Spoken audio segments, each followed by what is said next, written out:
there, it's Natalie from Marigold's Loft. This is the pattern Blowing in the Wind, a pair of socks that I will teach you bit by bit.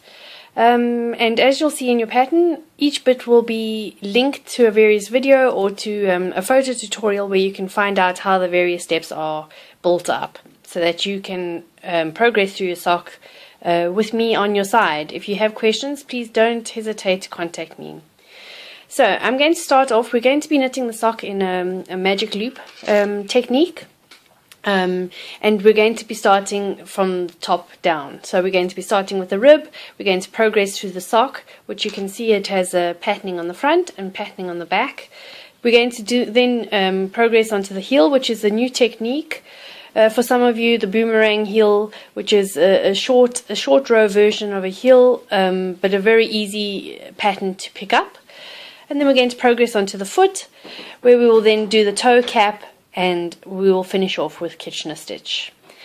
For each bit of the pattern, as I said, you will find the written instructions on your pattern, and I will give you the various bits of the pattern as we progress. So if you've never done magic loop before, I'm going to show you today how to do a magic loop and how to knit in the round on a circular needle. You're going to need a circular needle with a cable of at least 80 centimeters. You do need that extra room so that you can pull your stitches around. But if you don't want to knit it on a magic loop for whatever reason you may have, feel free to then continue this pattern on DPNs. I prefer a magic loop method because when I knit on double pointed needles, I do find that I always create those ladders up the side because I just never manage to get that tension correct around the edges, which doesn't happen on a magic loop. So whatever you prefer, you will now cast on the amount of stitches that you need on your pattern, and we will continue to show you how to do the magic loop. Okay, so here I have my stitches that I've now cast on, and basically what I'm going to do is I just pull out a bit of the cable from somewhere in the stitches. So you just pull it through. Sorry, there we go.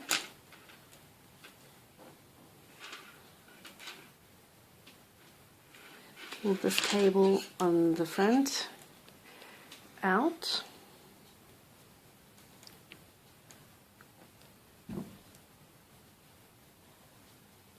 And make sure that your stitches are facing each other, so that the bottom of your stitches are facing each other like that. And here you have your cable, so you can have enough room to work.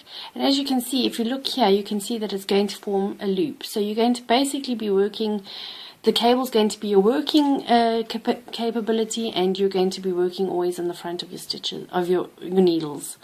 To start a magic loop, what you do is you pull the back needle out so that you have some working cable in front, and then push these stitches on the front needle forward, and then to begin you're going to just go ahead, place your needle in that stitch,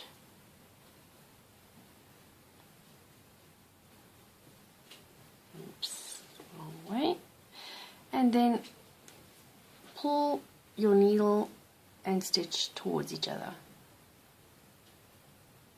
So you're going to continue in this method throughout your rib section. So it's 2 plain 2 purl for the amount that is given in the pattern. And once you get to the edge of the pattern of the needle, I will show you again. Okay, so now I've come to the end of the row. And what I'm going to do to progress onto the next part of the row, I'm going to just pull it through. So I turn it around, then my work is now the opposite way. And I'm going to push the cable through the front needle so that my working knitting is again in front of me. And then I'm going to pull the back needle back out so that I have the cable to work with. And then I'm going to start. I have ended when I pull the needle, when I pull the stitches out in the beginning, I did end up having a purl stitch here, which I don't necessarily like. So what I'll do is once I finish the first row, I'm going to change it so that I end with 2 purl stitches, and so I don't have to start on the new needle with purl. It just makes my knitting a bit funny. But if you prefer it that way, then please go ahead. I prefer to always start on a knitting stitch when I come to the next needle. So to start again, all you do is once you've got your stitches back where you need them, is put your back needle in and begin again. Always making sure, like on your DPNs, that you always pull the first stitch a little tighter so that it comes close to the back cable, and that way you'll also not create ladders as you work along. If you look in the front, I now have a bit of cable to work with, but at the back of the needle I also have some cable, so it creates almost a figure of 8, and you are always working in the middle of your needle.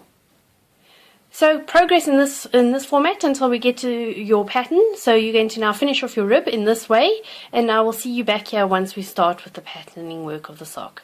I hope you have fun. Any questions that you have on this principle, on this technique, please leave them below or on the blog or in the forum, and I will gladly get back to you. See you again soon. Bye bye.